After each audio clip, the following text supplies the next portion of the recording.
Hey guys, I'm Josh. It's comic book cover episode 23. Real quick, something cool did come out this week, or this last week. The trailer. That's right, Daredevil season 2. Yeah, the Punisher is going to be so awesome in this series. I can't wait. March is going to be a pretty kicking butt month because not only we got that, Batman vs Superman. I don't want to hear any more complaints, guys. Enough, Marvel fanboys. That's Batman done right. That is Batman done right. From everything I've seen, Affleck's got Bruce Wayne down. He's got Batman down. Just in the little bit that we've seen. Yeah, words don't even describe how excited I am for this one. This is the movie of the year in my opinion. I know it's such a terrible thing to get excited about this movie. I guess I should feel bad, but I really don't. And of course, more rumors flying around about 52 being the last issue before they go to number 1, which I don't know if that's going to be the case. It's a rumor, but I think it would be great because everybody gets all butthurt over 52. Well, if they did that, I'd just be like, 52, fanboy! You know, I don't think it's going to happen, and actually, Jim Lee and Jeff Johns have both added something to the tweet that they had originally posted, Rebirth. Jim Lee added, "It's not a reboot," and then Jeff Johns went behind him and put underneath that, "It never was." So The New 52 was never really a reboot. that never was a reboot either. I think, honestly, and Dan DiDio said it, after a convergence, that they were going to worry more about, canon instead of continuity, good storytelling.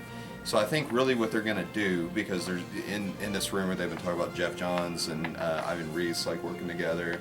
I think it's Ivan Reis, isn't it? I think they're just going to do some maybe miniseries or maybe just maybe some runs on Green Lantern or whatever. Like, it might be multiple characters. I don't know which character is going to be doing it on, but I don't think it's anything like a reboot. Between Superman and Green Lantern, we're seeing a lot of pre-New 52 universe kind of colliding because Parallax and Hal's going to be Renegade, Hal's going to be going at it. And I'm actually interested enough where I'm probably going to pick this one up. Yeah, that's pretty cool. Yeah, the end of 49 actually pulled me in. I was like, ooh, this is going to be interesting because, Hal really feels like, or Parallax Hal really feels like Renegade Hal's going to end up destroying Coast City. So he's out to stop it. And of course, old 52 Superman's going to meet new 52 Superman. I'm pretty stoked about that too because the Lois and Clark comic has been awesome. I don't, everybody's like, oh, DC sucks. They put out crappy stuff. I don't know where you're getting this. No, honestly. Superman, Lois and Clark has been phenomenal. And actually, if you look at it, Marvel and DC are doing very similar things right now. You have Old Man Logan in that book trying to go back and change things from unfolding the way they do in his future. And then you see Kal-El, Superman, and Superman, Lois and Clark doing the same thing. So, it makes for good storytelling when you can take different characters from different universes and, see how they act and what they do. I think they're both putting out interesting stuff, but not everything's great. I mean, now that the news kind of wearing off of Marvel, I can't say everything is awesome. Most of it is, though. The same goes for DC. Most of it is awesome. You got to read it before you can say you don't like it. That's all I'm saying. Sure. Featured comics. I had to pick 2 this time because it was a really tough choice. Superman American Alien number 4. Clark travels to Metropolis for the Cerebus Summit, a rare meeting between 3 of the world's most prominent young chiefs of industry, Luthor, Queen, and Bruce Wayne. Landing an exclusive interview with any of the 3 would all but guarantee Clark prestige internship with the Daily Planet, but Clark runs into some unexpected competition when he meets another college journalist named Lois Lane. Yeah. This is going to be a really cool issue, and if you've read any of this, every issue has been a really cool issue. And it's not like, trying to make you more like Spider-Man or anything, because that's just silly. Really, Superman's been relatable for a long time, but not to say that Marvel didn't help that away, but, Marvel fans are still kind of going on and on about stuff that happened in the 60s. This is the 2000s, And I think for people that haven't read Superman American Alien and they're making that assumption, the thing is it's not what you think at all. Each issue is set in a different point in Kal-El's life, and there's a different tone for each issue. That's why there's a different artist for each issue, and it's amazing, actually. I mean, it's one of the most genius stories I've read in a long time. Yeah, Max Landis has got a really cool overview, and if you can watch some of his older videos and just kind of get a clue as to what inspired it all, it's definitely interesting. The other featured comic this week, of course, is Avengers Standoff. Welcome to Pleasant Hill #1. This is the big thing, the jumping off point for all the big Marvel stories coming up. So how could you not be stoked about this? I, for one, am, solely because Steve Rogers is going to be back as Captain America. Not to say the rest of the stuff isn't interesting. I mean, definitely with Nick Spencer being the writer, he's going to be guiding the ship on this, and I've become a very big Nick Spencer fan, thanks to the other dudes that keep, promoting him because they got me to read him. Oh yeah, there's someone got me into it, and now I'm with you. He's become one of my favorite writers. Yeah, Nick Spencer's awesome. I mean, I'd almost read Ant-Man. I'm not a big Ant-Man I'm fan, reading Ant-Man. yeah. I never was a big Ant-Man fan, but I really like that book. He makes it tempting to read. I'm still reading Sam Wilson, Captain America, as I'm still going on about how I can't stand the whole idea of Falcon being Cap, but I love the comic. You can't help but to like good reading. But yeah, that's the rundown. Good It's writing, the I prelude. meant, not reading. There's not much else to really say about it other than it's the prelude. There's big events taking place. If you've been reading the Avengers, I've been reading Uncanny and All New. Uncanny had a really cool ending. I really enjoyed that book. I put down Stegman's art, and the first issue was kind of crappy, but it got so much better as it went. He's actually a good artist. I'll say that. Not a great artist, but a good one. Amazing Spider-Man #8, Cloak and Dagger are serving Mr. Negative in his war on Spider-Man, but how? Things get even worse as Mr. Negative inverts Parker himself, which I didn't think would work because he's inverted Spider-Man. Mm-hmm. So that's interesting. Last issue he was talking about how he couldn't be inverted. He pretended to be. So we'll have to see what happens. This has been a really good comic. Yeah. I've enjoyed every issue of it. Plus in the trade paperback realm, Tom Runs Out Volume 4, which I'm getting because this has been an excellent story. I cannot wait to read that one when I get home. Captain America White hardcover too. That's another one. If you did not pick up the single issues, get the trade or the hardcover. The hardcover is out now. I'm sure the trade will be out later. Some good classic Jeff Loeb, Tim Sell, Captain America. Man, you can't go wrong with that. Not at all. Definitely a throwback to the Jack Kirby days too. Carnage #5. Deadpool and Cable split second, #3 of 3. Did you read 2? I haven't read 2. I read 1. I really liked it. There is some great stuff in there because Deadpool keeps trying not to kill people, and then he does. Like, at one point he sees a girl in yoga pants, and he's, ooh, yoga pants, and then he throws his sword out to look. Some guy's like delivering a pizza and comes and gets his head cut off. What issue did I read? I read an issue where it was Squadron Supreme when the Uncanny Avengers faced off against Squadron Supreme. Oh yeah. And what was it? Steve Rogers was making a comment to Hyperion. He was like, this isn't the way we uphold the law by killing people and taking the law in our own hands. And Deadpool puts his hands on his face like, we don't. The Deadpool and Cable split second 2 was really good. Can't wait to 3. 3 is the last issue. The main reason I picked up Uncanny Avengers is just because Cable's in it, and Cable and Deadpool. Cable and Deadpool. It's a great team. Yeah, great team. Spider-Man, Deadpool. I was jonesing for some Cable anyway. I've always been a big Cable fan. Extraordinary X-Men #7, so you can talk on this one. Well, what's coming up in this issue? If you haven't been keeping up with it, it's been really, really good. Right now, they're on Weird World, trying to rescue another mutant, and while they're doing that, Jean Grey is trying to get into Nightcrawler's mind to figure out what caused him to snap, because Colossus has already tried to talk to him, and that they can't figure out what's going on with him. He's sort of having like a nervous or mental breakdown right now, and he's not really talking much sense. He seems to be terrified. So that's what we're going to be finding out in this issue. What's going on with Nightcrawler. I like getting my updates this way. That way I don't have to look at Iceman. It's really, really good. Jeff Lemire. Ibanez is a much better artist too. Yeah, he is. Hawkeye vs. Deadpool #1 of 4. Marvel Universe Avengers Assemble Season 2 #16. Max Rod Ultimate Flight #4 of 5. And of course, Mighty Thor #4. The path of the All-Mother in Asgard is torn apart by civil war with Thor caught in the middle, plus the wedding of Malekith. Interesting. We knew this. The War of the Realms has been building since the first issue before Secret Wars. Yeah. So we've had 2 #1s, and all the while this war has been building. And this is, I'd say, the most likely the whole point of Jane Foster being in there. Plus, I did kind of slam on all new, all different Avengers because of some of the writing stuff, but I got to the end of the last issue. Oh my God. And obviously Mark Waid has been reading, so that was a really good ending. Definitely good to check that out. This would have been one of the featured comics had it not have had such a crappy artist. The cover is terrible. I'm still gonna read it anyway. It's pretty awful. It's pretty awful. It's. I put down Ramos, but this is that same kind of thing. It's just it looks silly. I mean, I have said it before. I'll say it again. Iron Fist looks like the Village Idiot. I tell you what, if they had had Steve McNiven on it doing art, Oh man. or anybody like, I would be picking it up. I just can't. I can't bring my. I'm not trying to discourage anybody out there from doing it. Oh, I mean, I'm pick it up getting it if anyway. you can look past the art. And everyone has their own preferences. You might look at it and think, "What are you talking about? It's Yeah, good." see, I mean, don't know. Extraordinary X-Men, I love the story, but I really cannot stand the art. I Just don't can't really do care it. for Jolly as an artist, but he's a good artist, and there's a lot of people that love his artwork. I think there's a big difference between being able to just do you got character design, you've got layouts, and everybody has their strong points. Yeah, As much as I don't like Ramos, I think he's really good at layouts. yeah. His character design's terrible, but his layouts are awesome. So that being said, Power Man and Iron Fist #1's worth checking out just for the fact it's Power Man and Iron Fist. Don't be, I wouldn't go into it expecting to get the best art you've ever seen. That's for sure. Silver Surfer #2. I read #1.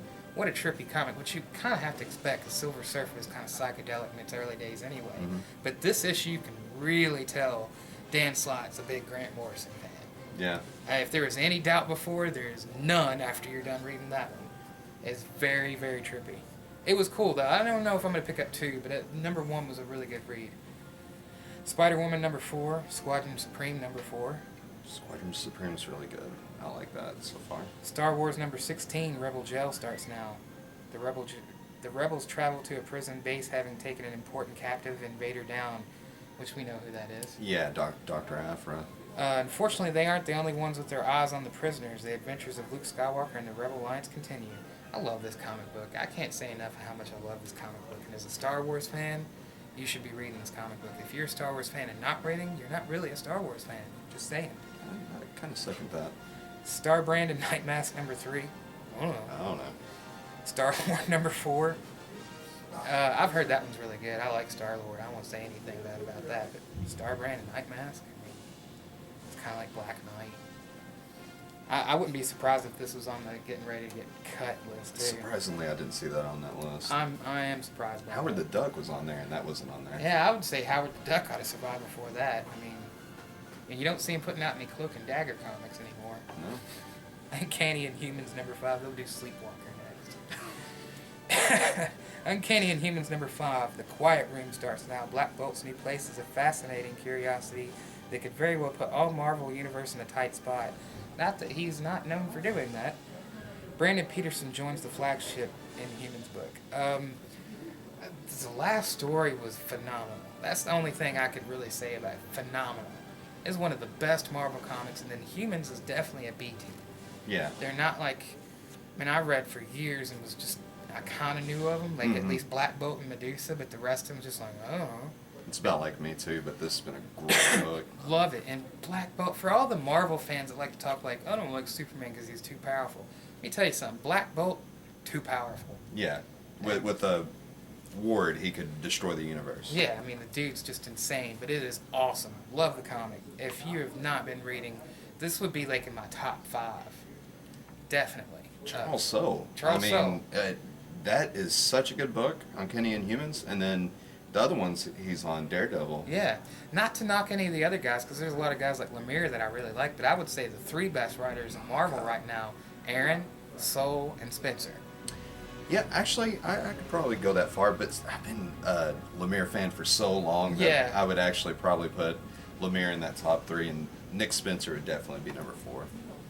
Right? I don't know, Captain America's Sam Wilson has been That's a why I give him solid credit, book. because I really didn't want to read that comic, but I Yeah. haven't been able to drop it. And if you can make me do that, you're pretty damn good, in my book. Web Warriors #4, haven't been reading it, can't tell you anything. Me either. Other I than it's a kinda- Spider-Man thing, you can't go wrong with Spider-Man. It's kind of a continuation from the whole Spider-Verse. Yeah. Independence Time, and this is one we can both talk about. American Monster #2.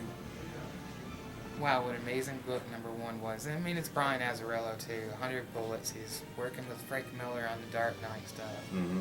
And he's done so much. Like, Broken City is one of the best Batman stories you will read. Yeah, and I think that it should be noted that Aftershock Comics is a publisher that you should be keeping an eye on. Yeah, because it's a new thing, and a lot of the really good writers like Azarella are in this thing. Garth Ennis. Yeah. They got a lot of really Amanda good, Connor. yeah, a lot of really good writers are behind this. So check out Aftershock. What was the one that Michael was telling us about? I can't remember. It started with an R. Whenever I it don't comes know. out, we'll talk about it. Yeah, I'm not sure. I can't remember. Bill and Ted Go to Hell #1 by Boom Studios. I mean, I just had to mention it. I'm not going to go Bill through and Ted. the whole Yeah. solicit or anything, but it's Bill and Ted. I mean, that's pretty cool in itself. They got their own comic book. This is actually the second one they've gotten. Yeah. Boom This is putting out one's some going cool to stuff. hell, so Yeah. it should be pretty entertaining. They're, I mean, they've been doing Little Showdown in Tokyo and a few other books like that, and then, of course, Claws, and now they got Mighty Morphin Power Rangers. Yeah, they're They're stepping it up. knocking it out of the park. But, I mean, they've always had George Perez over there, too. Yeah. So you can't say anything bad about that. Dynamite Entertainment, Devolution #2. What can you tell us about Devolution? Well, it is a really good book. Rick Remender is his independent stuff is excellent. I will love his vouch for that. independent. Love Tokyo Ghost. This is set in a post-apocalyptic world, which it seems like that's a common theme with him with his books. But there's always some kind of like message, you know, like something He's he's very trying to big get on that. across, and it's one I would pick up. You see it on the shelf, pick it up, give it a read. It's a really good book. You see it, give it a read. You hear it. You heard it here first. Maybe second, I don't know. I just thought it was funny. Astronauts in Trouble #9 of 11. This is Image Comics, by the way. Birthright #14. Bitch Planet #7. I just mentioned this one because I really like this book. I dropped it and wished I hadn't. It's kind Yeah. of like Descender. I'm actually thinking about going back and getting Descender since I'm not getting any of the other Jeff Lemire stuff. And like you, I'm a big Lemire fan, but some things I'm just not going to jump on. With Image, it's so hard though. You end up having to drop stuff, and then you regret it. Yeah, and that's usually when I drop an independent thing, I'm like, why did I do that? Descender and Bitch Planet are two of those. But Makoto arrives on Bitch Planet. Whitney has to answer for Mako's death. Cam gets a new cellmate and a critical clue to the whereabouts of her sister. I'm a little lost at this point, but I can say that it had a really cool exploitation thing going on. It was an awesome book, written by Matt Fraction's wife, Kelly Sue DeConnick. You should check it out. I think we still have the Image first of #1 here, too. Yeah. It might be buried behind some Walking Dead, but it's there. It's with the Walking Dead stuff. Citizen Jack #4. Jack and Marlon Spike stormed the presidential debate. Somebody was doing the cover of this one. Man, I can't remember now. Jolly, Jock, one of those kind of... You know, it was a cover artist was doing this cover, so I thought that was cool, and I forgot to note it in here. Fade Out Volume 3, so this is the last part of the Fade Out. You should be reading that comic. Ed Brubaker, top 5 writers easy. Man, he is so good. And the Fade Out, I would actually put as one of his best stories, which is saying something because he's written a lot of stuff. Winter Soldier being one, his Daredevil run being another, some great Batman stuff, Gotham Central. The list goes on. Fatale. I mean, Yeah. Just great stuff. I love Velvet. That's one of my favorites. From Under the Mountains #5. Huck #4. New revelations about Huck's origins come to light. At the end of the last issue, he's told about his mother. Okay. So, Yeah, you find out he has a brother at the end of 2. yeah. I haven't read 3 yet. So, yeah, that's all. It was just really, you know, as... all I'm going to say is that he now has a way to get to his mother. The cover shows his mother with him. We're going to get his origin, essentially, in this issue. It's a really cool book. Awesome book. I hate Fairyland #5. Scotty Young, not my thing, but people love it. If you're a Scotty Young fan, you should be reading that. I mean, I think it's probably funny, but I just can't get past that little Tiny Toons thing. I'm with you. Sex A lot of Criminals. people love it. I know, a lot of people are really in it, and just because I'm not into Unbeatable Squirrel Girl, would never pick that book up, but there's people that would swear by it, so, I mean, everybody has their own taste. Exactly. It's just not mine. Yeah. Sex Criminals #14. Why can't we all just get along? Because then the comic would be boring. You know, that's probably the best solicit ever. That's a great solicit. It's like when you have people like, oh, I can't, there's too much conflict in this, I can't watch this TV show anymore. You know, a movie, they say the same thing. It's like, if you didn't have conflict... What would be the point? Yeah, what would be the point of It'd watching? be like boring It'd be so real life. uninteresting. Uninteresting. Sex Criminals, I've read the #1 Image first. Really interesting book. I haven't been able to jump in and I read read the the first trades issue yet. too, and Matt it's not Fraction's what you awesome. think it is. No, it's not. It's not. I mean, some people. I mean, it probably kind of take- is, It but kind of is. I mean, I definitely wouldn't let your kids read it, but it's not like a porno book. yeah, no, by no It's means. definitely an interesting take. Snowfall #1. Anything you want to say Snowfall about that? #1. You know, I ordered a few copies of that because previews had a little preview for it, and it looks like a really interesting book. It's set in the future, and I guess weather has become a weapon. So That's pretty it interesting. sounded pretty cool. Our last three from Image: Starve #6, Stray Bullets, Sunshine and Roses #12, and Symmetry #3. Oh, and Teeth #8. Tithe. Tithe. Yeah. #8. So that wraps up Image. Now it's time for the best company. DC Comics. DC Comics, even though everybody is like DC sucks, but they don't. American Vampire Volume 8 hardcover. Man, I was buying the single issues. This has been pretty awesome. I've been pretty up on this comic. It's just hard to keep up with it because so many breaks and so forth take place. I don't know when the next arc is going to start up again, but wow, what an awesome ending! Like especially like Skinner Sweet's in space, and like he gets this thing from the gray ghost. I don't know. This is yet another one of those things where I read so many things and this comic's spaced out so much I forget certain details. But I'll say it's pretty awesome. Vampires in space. That's all I gotta say. There you really. go. Vampires in space. Enough said.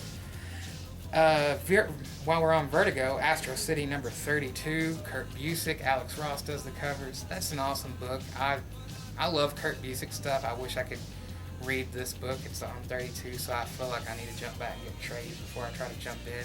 But I've always heard a lot of good stuff. And I've read a lot of his stuff. Love his Superman run. He did a great Superman. I bet it's really good, and that's one I'd like to check out too. I've actually got, when we get to the comics from the vault, I've got a little Kurt Busiek thing that I've read. It's pretty cool. He's been around for a while.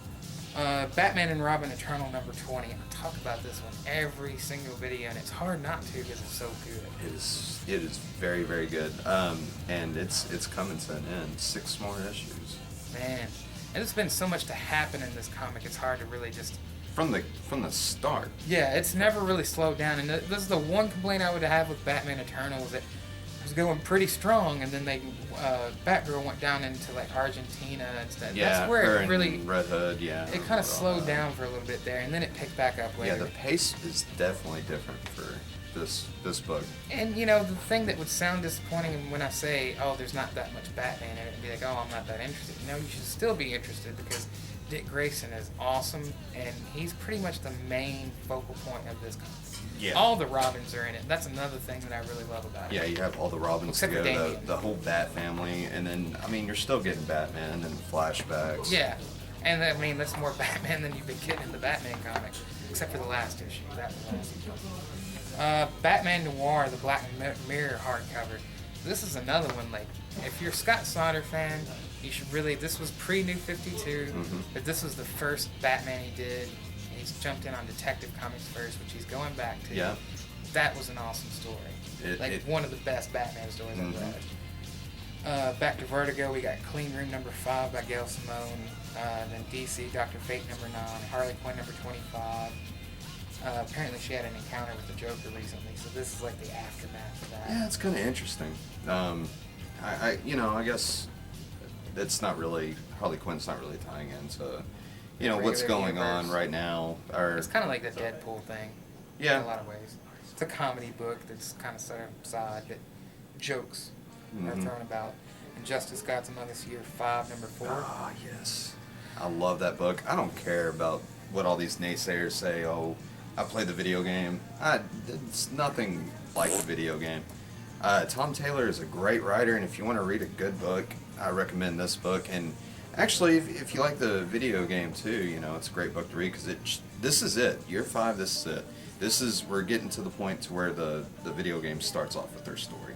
Yeah, so this leads right into the game. Yeah. Everything I've read, I think I got up to like year 3. I just love the story. I mean, I like the game, but it has nothing to do with the game. What really like drew attention to Tom Taylor, that's Yeah. for sure. That really like solidified him with me. Yeah. Back to Vertigo, we got Lucifer #3, and then back to DC, Martian Manhunter #9. It's All Out War on Mars. Great And Neil Adams Enraged. cover. Yes, awesome Neil Adams cover. Enraged John takes the fight to the despot Malefak, which is like his big villain. Only real big villain he has. Meanwhile, Miss Martian, Mr. Biscuits, and the others try to save the Martian people from annihilation by transforming a city into a cosmic lifeboat before the red planet collides with Earth. So that's been the main thing. Like, Mars got remade, but at the same time it can't exist in the same spot as Earth because it got remade from Earth. So it's like John has to make a decision between the two. It's been a really interesting book. Had no clue it was going to go this direction. Really cool. I'm glad Martian Manhunter actually has a good book. Still just waiting for that cancellation to come along, though, because it's a good book and it's a B character. Just Might not happen. prediction. Usually does. I would rather be wrong on this one. Poison Ivy, Cycle of Life and Death, number 2 of 6. Got Clayman doing artwork. I mean, that's a big plus on that. Yeah, I've looked at it and kind of been tempted to read it, but I get too many books as it is. It's only $2.99. That's a great thing about That it. is a definitely great thing about DC it. still has their $2.99 They books. still have a few, which you can't say that for Marvel at all. Like 0. They're all $3.99. Not anymore. Red Thorn, number 4 from Vertigo. Robinson of Batman, number 9. You still getting that, right? I'm still getting it. I'm behind. Last issue I read was number 7. It's still a really solid book. Ray Fox, I think, is giving Patrick Gleason a little bit of a break. At first, I thought he was taking over it, but Patrick Gleason will be back on it. Oh, that's cool. But yeah, it's good. It's pretty good stuff. Secret 6, number 11. I believe Gail Simone's still on that. Sinestro, number 20. I haven't talked about Sinestro much, but Cullen Bunn has done a really cool job with that comic. And he's confronting the Pale Bishop as Earth fate hangs in the balance. The outcome of this battle will forever alter the course of the Sinestro War. So it sounds like some pretty big stuff happening. Wish I'd been reading that. I read it during Godhead, and that's pretty much it. But I did like it. It was awesome. And one of my favorite DC books coming out this week is Titans Hunt, number 5. Twister continues to plague our heroes from the shadows. A deadly reunion draws near, but as hope fades, a mysterious third party emerges to join the fray. Curious who the third party's going to be. Have we seen Donna Troy? We've seen Donna Troy. Okay, yeah, that's We've right. seen Roy Harper. We've seen Garth. And yeah. of course Grayson. So we've got 4 of the original Titans members. It's been a really, really good book so far. And it's another one of those, kind of coming out of the convergence. You know, like tying in other universes with really our interesting universe. how they're doing this one too. I'm curious if we're going to see like Raven or somebody come into this because they haven't really said a lot about it. But I would It expect could be Raven. Starfire is mysterious, another one. Starfire. Yeah, we need to get her in Cyborg. there.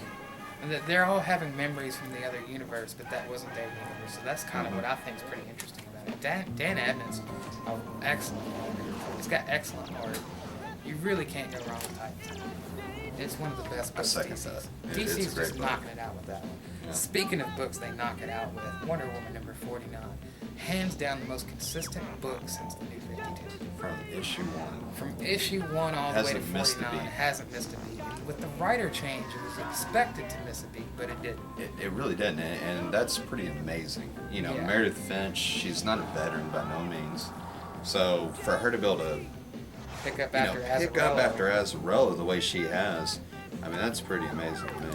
And this is an interesting one. She's confronting what the return of Ares and Apollo will mean for her and how it will impact her role as the god of war, plus world-renowned visualist Kim Jong-ji puts a stamp on the DC universe with wall-to-wall-to-wall action. Featuring the big 3, so I'm assuming we're going to have Superman and Batman in the book too. Yeah. Also featuring a great Neil Adams Trinity. variant cover. Neil Adams variant covers this month. You should be getting those, and we have some extras in some of them. I have Detective Comics. Detective and Wonder Woman. Wait, Yeah. I think. Maybe. I don't know. We'll see. I can't remember. It's time for